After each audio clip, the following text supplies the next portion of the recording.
Hello everyone, Brian here. Continuing the work on the San Pedro de la Nave. I've spent the last 2 weeks doing all the roofing here. It was a long job. So I talked last time a little bit about how trying to build these things up such that your last course here covered a little bit of each side didn't work here. What I did, as I noted, is I put some glue in the seams, and then I took one of the tiles and took a sanding stick and just sanded the heck out of it and got lots of dust in there to kind of hide those seams, and then I lightly sanded it away.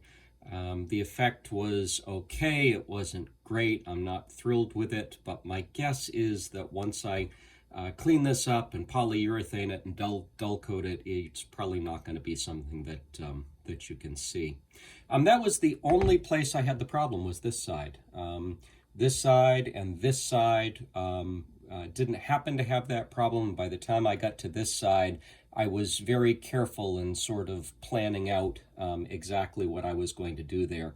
Now, what that meant in part is that I had very little overlap with each tile. You can see on the side here how they overlap each other, and it was very slight, such that you could actually, when you look in here, you can see the roof in these little cutout areas. So when I realized that was the case, I went in and I had marker lines across here that I could stagger these things up to, and what I ended up doing was coming in with a Sharpie again and just coloring the bottom half of each of the spaces black, so that when you look in here, you don't really see anything because it's black, and then you don't have to worry about that. The top here was a little more complicated because you can actually, say, tile across this whole side and let it overhang on both sides, and then come in with a sanding stick when you're done and carefully sand things away until they're right down in a straight line. But that only works for one side. Then you've got to start bringing the sides in here, sanding them at an angle so that they fit in.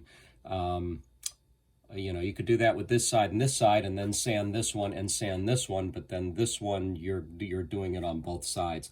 What I found in a number of cases is I had to save, when you look in a package, there's you have a number of long tiles in there. Those are good. Don't waste those. Set those aside and put them somewhere because you're going to need them. Here, I had a normal size tile and a normal size tile, and there just wasn't room enough to do a really short tile here and then get another one on the corner. And so what I did is I went to my long tiles, and that's a long tile. This one up here is a long tile. So this one's a long tile here. Set those aside. Don't waste those. You're going to need those, particularly when you do roofing like this. The other place I had a problem was on this corner. Some of the tiles were slightly too short, which left me with some kind of ragged edges here that I'm not thrilled about. I am not done sanding this down. Again, I'm hoping that once I get it down the way I want it, maybe I'll play a little bit with sanding the corners here and try and get that lined up. So I'm not thrilled about the seams here, but I got them reasonably close, and that's going to have to do. So what's next on it then? Well, next is the door spaces. I want to get those filled in. After I do that, I'm going to go over the whole thing with a sponge, a damp sponge, to get rid of the rest of the dust after vacuuming. And then I'm going to polyurethane it, and then we'll look at addressing the landscaping here. But I've got a door to do here. I've got a door to do here, and I've done the door here. Again, this is the first time doing this. I'm not sure I'm thrilled with it, and I'll tell you why. So what I did first, I said in an earlier video, when you're cutting out the doors on the cardboard substructure, don't throw anything away. And I threw things away. Now, if I hadn't thrown that away, I would have had a perfect template to build the wooden door with, but I threw it away. So what I had to do is come in with a little piece of cardboard, and I cut a hole out of the center of it so that I can take my little curved piece of pliers and put that right through there. And then I took another little piece of cardboard there and just put that on there to sort of lock it in place so it doesn't fall off. Then I can slide it in here and stand it up and trace it with a black Sharpie, with a thin, a narrow black Sharpie. And then I'm ready to go, if I can get it out of here now.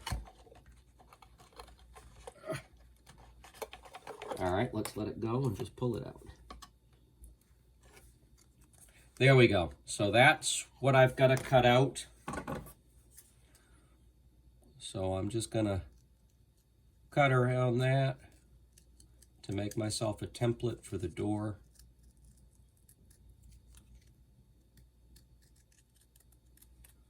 Just like that. And let's make sure it fits okay.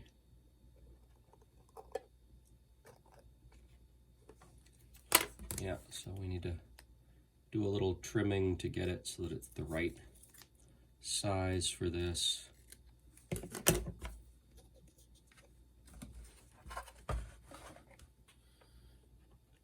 All right, so I'll trim that down just a little bit more. Then the other thing I did here is I cut a couple of pieces of cardboard, and what I'm going to do is I'm going to put a little bit of glue on either sides of these, and I'm going to come in here and I'm going to glue one up at the top and I'm going to glue one down at the bottom. And I'm going to do that so that when I'm done with this door, I can press it in place and it'll rest against those, and we'll have some, it won't be right flush with the edge of this, it'll be inset slightly like you see when you look online. That's what I did with this one, and all I did with this was just pressed it in. It was just slightly tight, and I was able to push it in, and I'm not going to need to glue that or do anything else with it. It'll be fine. The wood that they give you to do the door, so the you know, roughly speaking, the door has 4 pieces of wood and then 2 cross members on that. The wood they give you, so this piece of balsa, these pieces of balsa was what we used to line the roofs with. They give you that size, and they give you this size. There's not enough of these to actually build a door out of. These are, well, yeah, I guess there are. If I cut them in half here, no, I'm at least 1 short. So the other way you could do this is you could potentially put 3 of these together, you know, but you really ought to have, it's a door that opens on both sides. You really ought to have 2 pieces on this side and 2 pieces on that side. So I was playing with what to do with this, and I decided I wasn't going to do any of them. I'm not going to use those pieces at all. What I ended up doing was getting a spare piece of very thin balsa, and I ended up cutting that out so that I had a piece that would glue right to this. And then I came in with an X-Acto knife once I had the piece, and I actually scored it to create the 4 pieces of the door. And then you see what I did here that this is the piece I'm not sure I'm thrilled about. When you put those pieces of balsa together, you really couldn't see the seams. And I felt like you ought to be able to get an impression of you know, the 4 pieces that make up the door. So what I did is I went in with a Sharpie on the edges of each one. And that probably would have been fine, because by the time I put stain on here, the stain would have sunk in a little bit and just given you the impression of the separation of these. But I didn't try it before I did it, shame on me, and I decided that what I want to do is angle the Sharpie over just slightly so that I just kind of colored at an angle here, and that's why that black is so visible on each of these, is because I went a little bit overboard in defining the edges. I would still go over the sides with black, but I wouldn't angle it to get a little bit on the fronts. This is a little too much, and I'm not I'm not thrilled with it.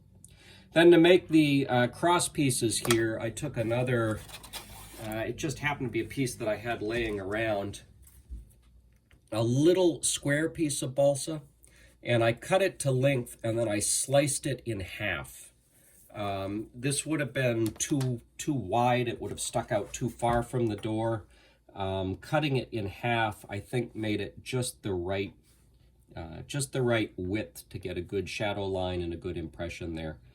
And so I glued that all up together on this piece, and then I sanded the edges gently with one of the finer sanding sticks that I had. And then I went in, at that point, you know, it's this color. It's too, I think it's too light. So I went in with some of this stuff. I'm not advocating a particular brand. This just happens to be what I had. It's a light tone wash in brown, and so I used the very lightest tone I had, and I just painted that carefully with that to get it a little dark. This is the same tone that I used when I did the edges here underneath the roofing so that they didn't look too bright as well. The color I'm okay with. Again, the black lines I'm not thrilled about. So that's going to be the next step, is going through this process of building this door. The front door is exactly like the side doors. It's split down the middle. It's composed of 4 pieces, and I'll have to check. I don't know if it has any cross bracing on it.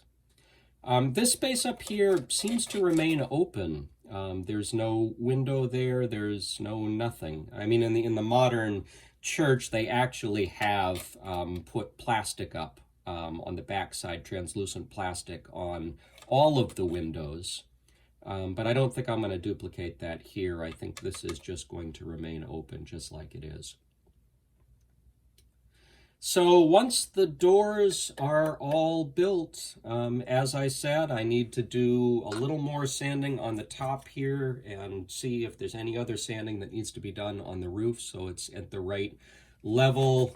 You know, you can maybe see the difference between how much I sanded this versus this, and this is sanded even less. So I want to get the roofs all relatively uniform in appearance. I'll do that. Then I'll come in with I'll vacuum it all. I'll come in with a damp sponge and just get the rest of the dust out. I also want to get into the windows where there's a bunch of dust settled on the bottom. The places where I didn't cut out the windows entirely, but I just colored them in with Sharpie. I want to make sure I try and get the as much dust as possible out of there so that those are black. And then we will polyurethane them. I think I'm actually going to use a brush-on polyurethane, which I'm gambling will make some of the gaps a little more uniform by filling them in slightly. That happens to be a semi-gloss polyurethane I have here, and so I will probably take a can of Tester's flat coat after that and spray the whole thing so that we don't have any shine with it at all. Once we're done with that, then I've at least got to lay down some grass and maybe some bushes here. The model itself shows, you know, another base down here that comes out a little bit as it's presented on the box. There's sort of rock outcroppings all the way around. When you look at the pictures of this thing where it really sits in Spain, it is in a very flat space. And there is stonework that goes out quite a way, but it's all flat all around. And so it's visually more interesting to have it raised up, but it doesn't make as much logical sense because, you know, then you're coming outdoors and you're going down a very steep path like this, and that just makes no sense in a building this old. If that had been how it really was, there would have been some stone stairs or something there, and I could do that too. But I don't know. This is kind of nice and compact the way it is, and I think maybe if I just leave it exactly like this and put in some grass and some bushes, then that's probably big enough. As it is, I have no idea where I'm going to store this. But anyway, I will make a few videos not talking through the process, but actually going through the process of building the door. And of course, I will do another video with the cleanup and the polyurethaning, and probably one last video doing a little bit of the landscaping so that you can see that all. But I'm going to do that or I'm going to at least do the building of this door as an A or an A and B video, something like that, because there'll probably be less talking there, and maybe not everybody's as interested in just sitting watch me go through the process. I don't know. So anyway, that's where we're at this morning. I'm going to test the polyurethaning and everything I'm talking about on this little, what was this, $15 model, $19 model. The thing I said was sort of a trial run. I still advocate this. If you're not sure about these models, you know, I've probably got 30 hours into this, maybe, whereas this took about 5 hours. So if you're not sure if these Aedes Ars or Doma's kits models are for you, this is still a great little kit to get just to try it out. But anyway, I'm going to try what I'm talking about on here and make sure I'm happy. And unlike with this door, I'm actually going to experiment with something before I commit myself to the real model. So maybe, I don't know, maybe I'll do the video with that. We'll see. So anyway, that's where I'm at. Thank you so much for joining, and bye-bye.